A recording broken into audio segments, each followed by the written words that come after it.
अनवर खान ने अपने मखसूस हल्के फुल्के अंदाज में काफ़ी कोशिश की, लेकिन मारिया दांत साफ करने पर राज़ी नहीं हुई।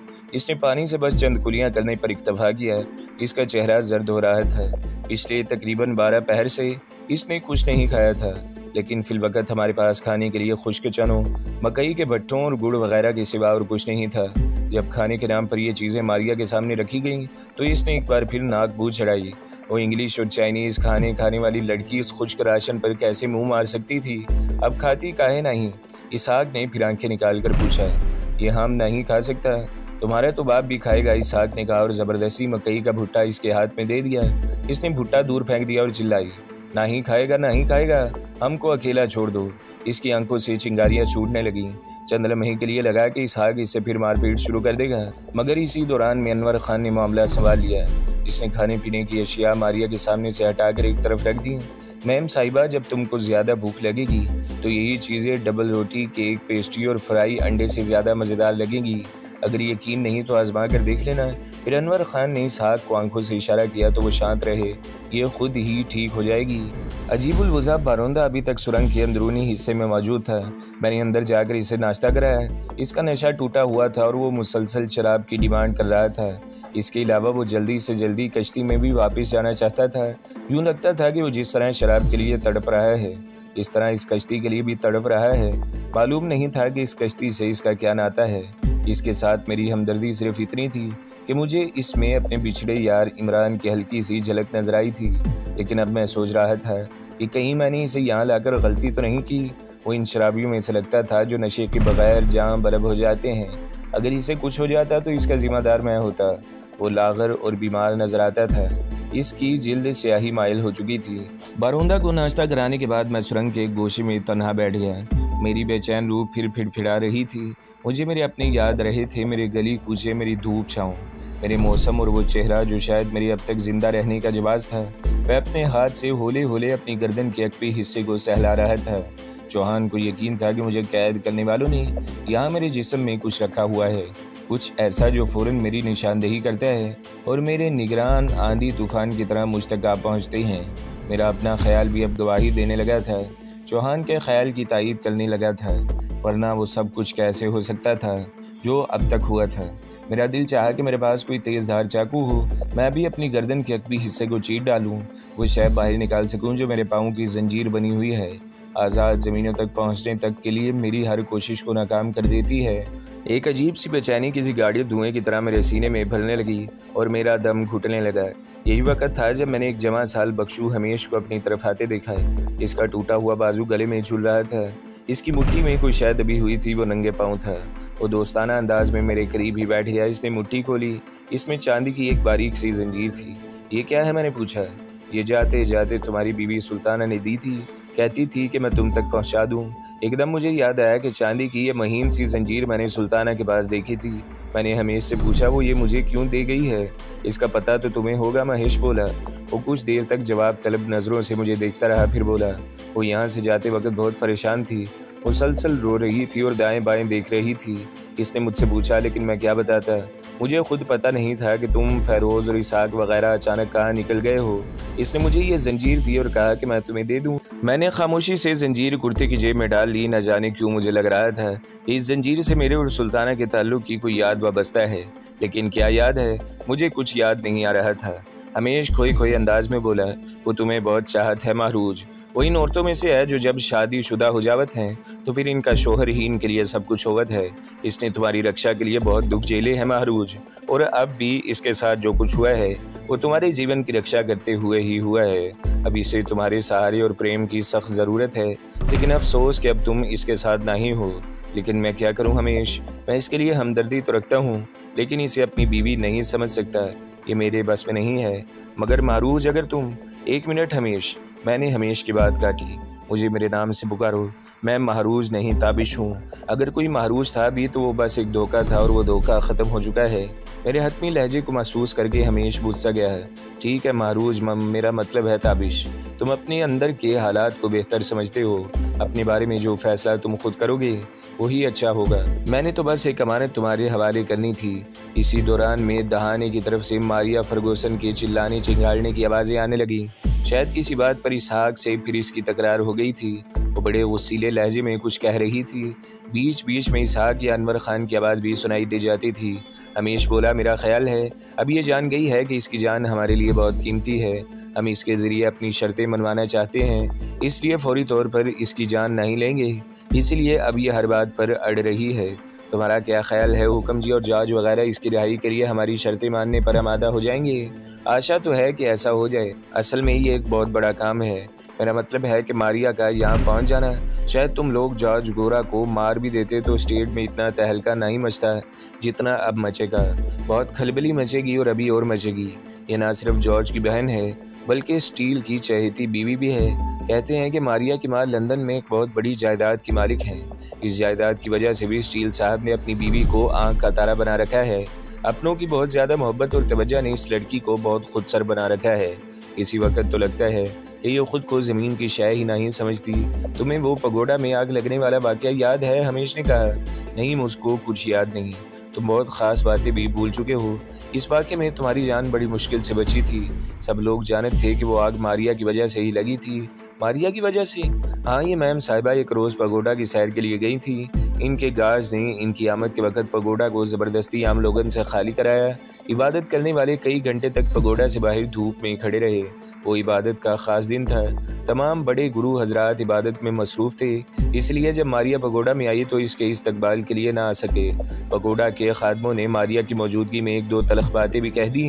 मारिया ने इन सब का बहुत बुरा मनाया और 5-10 मिनट के अंदर पगोडा से वापस चली गई। इस वाक़े के सिर्फ 2 दिन बाद रात के वक्त अचानक पगोडा की सीढ़ियों वाले हिस्से की तरफ ज़बरदस्त आग भड़क उठी। बहुत से लोगों को पूरा विश्वास है कि ये आग मारिया ने ही लगवाई थी। इसका कोई कारिंदा पुजारी के रूप में अंदर आया था और चिरागों के तेल वाले पीपे उलट कर इन्हें आग दुखा दी थी। इस आग में हमारे एक बहुत प्यारे गुरु निर्वाणी जलकर भस्म हो गए थे। तुम 2 बख्शुओं समेत आग में बुरी तरह गिर गए थे। इन दिनों तुम्हारे दोनों पाँव रस्सी की एक बेड़ी में रहते थे।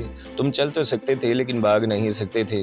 तुम्हें याद है जब मैंने तुम्हें आवाज़ें दी थी और कहा था कि तुम अपना कंबल लपेटो और दौड़ कर आग में से गुजर जाओ? इस वक्त मैं भूल गया था कि तुम दौड़ नहीं सकत हो। तुम्हें याद है? नहीं, मुझे कुछ याद नहीं और तुम मुझे याद भी ना कराओ। ऐसी बातें सोचकर मेरा दिमाग फटने लगता है। ठीक है, मैं नहीं याद कराता, लेकिन मैं तुम्हें मारिया की हठधर्मी और बेरहमी के बारे में बता रहा हूँ। इस लड़की ने एक छोटी सी गलती की सज़ा में पगोडा के एक हिस्से को जलाकर खाकिस्तर करवा डाला था। कई कीमती नवादरात ज़ाया हुए।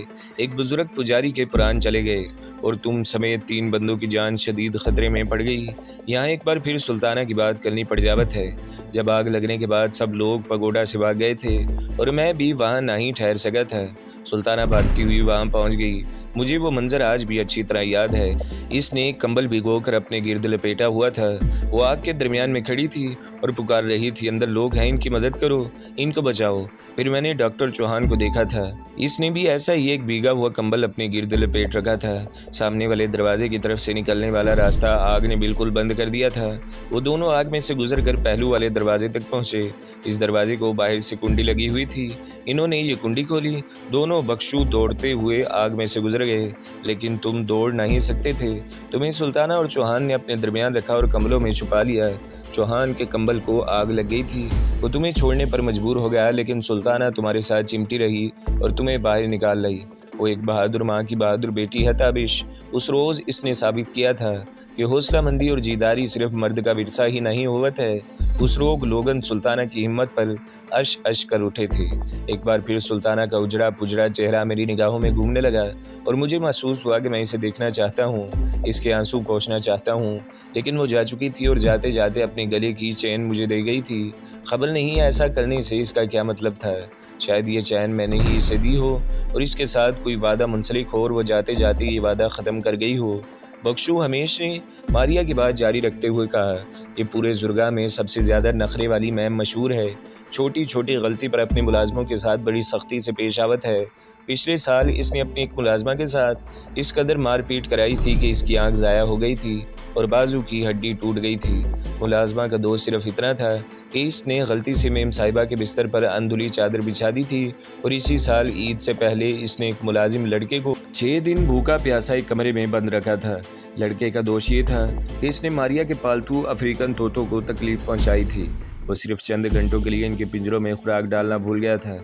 शायद तुम्हें ये सुनकर हैरानी हो कि ये लड़का बाद में कुछ खा पी नहीं सका और चंद हफ्ते बीमार रहकर मर गया। इसके खिलाफ किसी ने आवाज़ नहीं उठाई। इसहाक की बहन भी तो जहर खाकर मर गई थी। सबको पता था कि वो क्यों मरी है। इसकी मौत पर भी तो किसी ने आवाज़ नहीं उठाई थी। लेकिन जब आवाज़ नहीं उठाई जाती तो इसका मतलब ये तो नहीं होता ना कि लोगों के दिलों में गम और गुस्से भी नहीं है। ये अंदर ही अंदर पलता रहता है, बढ़ता रहता है और फिर एक रोज़ इसकी ताकत इतनी ज़्यादा हो जावत है कि कोई शय भी इसका रास्ता नहीं रोक सकती। यह अनपढ़ बख्शू अपने सीधे साधे अंदाज में बड़ी फलसफियाना बात कर रहा था। इसकी बात में बहुत वज़न था। मैं अपना तजुर्बा करता तो मेरी सूरत हाल भी तो कुछ इससे ज़्यादा मुख्तलिफ नहीं थी। मैंने एक अरसे तक बेपनाह दबाव झेला था, बेपनाह जिस्मानी और जहनी अजियत बर्दाश्त की थी। मुझे ज़िल्लत और शर्मिंदगी के पानी में गर्क कर दिया गया था। मैं इस पानी में नीचे और नीचे जाता गया, लेकिन आखिरकार मेरे पाँव ज़मीन से छू गए और मैं ऊपर उभरना शुरू हो गया। इस बांडियल स्टेट के कमज़ोर लोगों के पाँव भी अब शायद ज़मीन से लग गए थे। इसके तेवर बदले हुए थे। अब वो कई कदरों की दीवारें तोड़ देने का इरादा रखता था। ऐसी दीवारें तोड़ने के लिए कुर्बानियाँ देनी पड़ती हैं और शायद ये कुर्बानियाँ देने और तकलीफ़ें बर्दाश्त करने का मौसम ही था। मेरा ध्यान एक बार फिर सुल्ताना की तरफ चला गया। मेरा दिल इसके लिए गम से भर गया। इसकी नुकरई चेन मेरी मुट्ठी में दबी हुई थी। मुझे लगा कि ये चेन तप गई है और मेरे हाथ को जलाने लगी है। मैंने चेन फिर जेब में डाल ली। कदमों की चाप सुनाई दी। अनवर खान और डॉक्टर चौहान थे। अनवर खान ने बताया कि दाने के आसपास 40 से कम बंदे नहीं हैं। उन्होंने पोजीशनें ले रखी हैं और पूरी तरह चौकस हैं। तो इसमें परेशानी वाली क्या बात है? हमेश ने पूछा। परेशानी की बात यह है कि हम फ़ैरोज़ को जल्द से जल्द नल पानी पहुंचाना चाहते हैं ताकि वो छोटे सरकार के सामने मोहन कुमार वगैरह के खिलाफ गवाही दे सके। लेकिन अब ये मुमकिन नहीं। ये लोग किसी को बाहर नहीं जाने देंगे और अगर कोई जाएगा भी तो इसे यरगमाल बना लेंगे। तो फिर क्या करना चाहिए? मैंने पूछा। वक़्त का इंतज़ार। अनवर ने जवाब दिया। अगर तुम समझते हो कि मैं इस सिलसिले में किसी तरह की मदद कर सकता हूँ तो मैं तैयार हूँ। मैंने दिल की गहराई से पेशकश की। अनवर खान का चेहरा चमक गया। तुम्हारी इतना कहने से ही मेरा हौसला डबल हो गया है, लेकिन अभी किसी तरह का रिस्क लेने की ज़रूरत ही नहीं है। अचानक दहाने की तरफ से एक बार फिर मारिया की चिल्लाने की आवाज़ें आने लगी। चौहान ने कहा, वो कीड़े मकोड़ों की वजह से परेशान है। अब इसके लिए यहाँ कीड़े मार दवा का इंतज़ाम कौन करे? अनवर खान ये कहते हुए उठ गया। मैं जाकर देखूं कहीं इसहाक इससे फिर मारपीट शुरू न कर दे। रात को हमने बारी ठहरा ली। आधी रात तक फ़ैरोज़, इसहाक और हमेश ने दहाने की पहरेदारी करना थी। मैंने भी इनके साथ शामिल होना था। आधी रात के बाद हमने सो जाना था और अनवर खान, चौहान और अहमद ने पोजीशन संभाल लेनी थी। प्रोग्राम के मुताबिक हम आधी रात तक जागते रहे। जंगल जानवरों की आवाज़ों से गूंजता रहा। इन आवाज़ों में गाये बगाए लेपर्ड्स यानी तेंदुए की दूर अफ्तादा आवाज़ भी शामिल हो जाती थी। ताहम हमें इन आवाज़ों से ज़्यादा इंसानी आहटों से ख़तरा था। हम पर शब खून मारा जाना खारिज अज़ मकान नहीं था। हमें मालूम था कि हुक्म जी के पास ख़तरनाक लोगों की कमी नहीं है। इनमें रंजीत पांडे जैसा शख्स भी शामिल है। बड़े पगोडा में मैडम सफूरा ने मुझे इस शख्स के बारे में थोड़ा बहुत बताया था। बांडियल स्टेट के जो 5 नहायत ख़तरनाक कमांडोज बुधा के नादर मुजस्मे को पाकिस्तान से इंडिया वापस लाने के लिए गए थे, इनका सरबराह यही रंजीत पांडे था। वो इंडियन स्पेशल फोर्सेस का एक साबका अफसर था और कहा जाता था कि वो अपने दुश्मनों के लिए मौत का दूसरा नाम है। दाहे बगाहे दहाने का घेराव करने वालों की मध्यम आवाज़ें हमारे कानों तक पहुंच जाती थी। कभी कोई चाप उभरती थी, कभी कोई राफेल कॉक होने की आवाज़ कानों में पड़ती थी। रात करीबन 1 बजे हमने अनवर खान, चौहान और अहमद को जगा दिया। इनकी चिटाइयों पर हम सोने के लिए लेट गए। मारिया भी एक तरफ बंधी पड़ी थी। खबर नहीं कि सो रही थी या जाग रही थी। वो ज़िद की पक्की निकली थी। अभी तक इसने कुछ नहीं खाया था। वो शायद गनूदगी की हालत में थी। मैं थका हुआ था, कुछ ही देर बाद सो गया। मैं किसी के हिलाने से जागा। मुझे हमेश ने जगाया था। वो मेरे पहलू में लेटा हुआ था। लालटेन बुझ चुकी थी और इस हिस्से में गहरी तारीकी छाई हुई थी। क्या है? मैंने हमेश से पूछा। वो देखो मेम साहिबा क्या कर रही हैं। हमेश ने मेरे कान में सरगोशी की। मैंने देखा और चौंक गया। मारिया के हयोला साफ नजर आ रहा था। वो तारीकी में रेंगती हुई इस थैले तक पहुंची थी जिसमें भुने हुए चने, गुड़ और भट्टे वगैरह रखे हुए थे। वो थैले को टटोल रही थी, साथ साथ चोर नज़रों से दहाने की तरफ भी देख रही थी। फिर हमने आवाज़ें सुनी जिससे अंदाज़ा हुआ कि वो चने चबा रही हैं। सच कहते हैं कि भूख इंसान को बहुत कुछ करने पर मजबूर कर देती है। अगली सुबह अनवर खान ने खाना पकाने के लिए एक चूल्हा तैयार कर लिया था। रोटी पकाने वाला एक तवा भी चौहान और दीगर सामान के साथ लेकर आया था। अनवर खान एक हरफन मौला शख्स की तरह था। वो ज़बरदस्त असला शनास था। इसने मेरी कीचड़ ज़दा भीगी हुई राइफ़ल को बिल्कुल ठीक ठाक कर दिया था। चरवाहा नरेंद्र सिंह जो दूर मार राइफ़ल लेकर आया था, 2 टुकड़ों में थी। अनवर ने इसे भी मिनटों में जोड़कर तैयार कर लिया था। इसमें लीडरशिप की खसूसियात मौजूद थी। वो लोगों को इकट्ठा करना और इनके झगड़े निपटाना जानता था। अब मैं देख रहा था कि इसे खाना पकाने में भी ज़बरदस्त महारत हासिल है। हमेश ने आटा गूंदा, अनवर खान ने आलू का सालन तैयार किया और साथ ज़बरदस्त पराठे बनाए। ये माकूल खाना हमें कई दिनों बाद नसीब हुआ और ये अनवर खान ही की मरहून मिन्नत था। अनवर खान ने एक पराठा, कुछ सालन और दूध मारिया के सामने भी रखा। मारिया की आंखों में भूख चमक रही थी, मगर इससे पहले कि वो खाने की तरफ हाथ बढ़ाती, इसहाक इसके सर पर पहुंच गया। इसने खाना मारिया के सामने से उठा लिया। हम इसकी सेवा करने और इसके सामने खाने की ट्रे सजाने के लिए इसे यहाँ नहीं लाए। ये अपना खाना खुद पकावेगी, बल्कि बेहतर तो ये है कि ये पकावे और हमें भी खिलावे। चलो छोड़ो यार, अभी तो खाने दो इसे। अनवर खान ने फिर मुदाखलत की। इसहाक झिंझला गया। अनवर भाई, अगर तुमने इसी तरह इस कुतिया के नाज नखरे देखने हैं तो फिर मुझको बोलना पड़ेगा। मैं ये बर्दाश्त नहीं कर सकता। इसने आज तक हमको और हमारी औरतों को जलील ख्वार किया है। चाहिए तो ये था कि हम अब तक इसको लटका कर इसकी गर्दन को 2 फीट लंबा कर चुके होते, लेकिन अगर हमने ये नहीं किया तो फिर हम इसकी मेहमान नवाजी भी नहीं करेंगे। लेकिन इसहाक नहीं। अनवर भाई, इसहाक ने तेज़ी से अनवर की बात काटी। मैं सच कहवत हूँ, मुझसे ये सब बर्दाश्त नहीं होता। मेरे दिल पर आरे चल जावत है। मुझे अपनी बहन का मरना याद आ जावत है। मैं इसको गोली मार दूंगा और ख़ुद को भी गोली मार लूँगा। इसहाक के लहजे में तपिश बढ़ती चली गई। इस गर्मी को महसूस करके अनवर खान एकदम मुस्कुराया। शायद ये इसकी आदत थी और ये बहुत अच्छी आदत थी। जब सूरत हाल गंभीर होती थी और ये तनाव बढ़ जाता था तो वो एकदम मुस्कुराता था और अपना लबो लहजा तब्दील कर लेता था। इसके ऐसा करने से लगता था कि पूरी सूरत हाल और सूरत हाल के सारे असबाब अचानक बदल गए हैं। अनवर खान ने अपनी राइफ़ल एक तरफ रखी और मारिया के करीब बैठ गया। वो अपने सामने से खाना उठाए जाने पर सख्त गुन्नाई हुई थी। अनवर खान ने इसके हाथ खोल दिए और बोला, चलो इसमें बुराई ही क्या है, अपना खाना तुम खुद बना लो। किसी का एहसान लेना कौन सी अच्छी बात है। एहसान वाली बात शायद मारिया के दिल को लगी। वैसे भी वो पिछले करीबन 60 घंटे से भूखी थी। रात को इसने थोड़े से चने ज़रूर खाए थे, लेकिन ये खुश्क चने इसके गले में फंस गए थे और वो देर तक खांसने के बाद बेसुध होकर लेट गई थी। अब नकाहत के सबब इसका रंग लट्ठे की तरह सफ़ेद हो चुका था और हाथ पाँव में लर्जिश नजर आती थी। अनवर खान ने इसे सहारा देकर चूल्हे के नज़दीक पहुँचाया और गुंदा हुआ आटा इसके करीब रख दिया। वो सख्त झिंझलाई हुई नजर आती थी, जैसे ये साबित करना चाहती हो कि वो इतनी नाकारा नहीं, अपना काम खुद कर सकती है। अनवर खान ने चूल्हे में आग जला दी। तवा पहले ही ऊपर रखा हुआ था। मारिया अपने लिए रोटी बनाने लगी। यह अमल इसकी तवक्का से ज़्यादा मुश्किल साबित हुआ। 4-5 मिनट की कोशिश में वो पहली रोटी भी तवे पर नहीं डाल सकी। इसके हाथ गंदे हो गए और बहुत सा आटा ज़ाया हुआ। बिलाखिर जो एक रोटी इसने तवे पर डाली थी वो अजीब नक्शे की थी और वो भी तवे से चिपक कर रह गई। एकदम मारिया चिल्लाकर पीछे हट गई। इसने खुश्के वाली थाली दूर फेंक दी और अंग्रेज़ी में सबको सलवातें सुनाने लगी। इसहाक ने इसे बालों से पकड़कर झंझोड़ा। हरामजादी, आज तक तू पकी पकाई खाती रही है। नौकरों की फौज तेरे नखरे चौंचले उठाने के लिए तेरे आगे पीछे घूमती रही है। आज तुझे पता चलेगा कि तू इस काबिल नहीं है कि अपने बलबूते पर अपना पेट भी भर सके। लानत है तेरी मालो दौलत पर। वो एक बार फिर रोने लगी। शायद चीज़ें उठा कर भी फेंकना शुरू कर देती, लेकिन अब वो इसहाक की शोला मिजाजी से डरती भी थी। अनवर खान ने इसहाक को समझा बुझाकर पीछे हटाया और ख़ुद एक रोटी पकाकर मारिया को दी। हमारा ख्याल था कि वो नहीं खाएगी, लेकिन कुछ ही देर बाद ये देखकर हैरानी हुई कि वो खा रही है और इसके पाँव बदस्तूर जंजीर में थे। तो दोस्तों, अगली किस्त सुनने के लिए हमारे चैनल को ज़रूर सब्सक्राइब करें, वीडियो को लाइक करें और बेल के आइकन पर भी क्लिक कर दें ताकि हर जो आने वाली वीडियोज़ हैं वो आपको सबसे पहले मिलती रहें।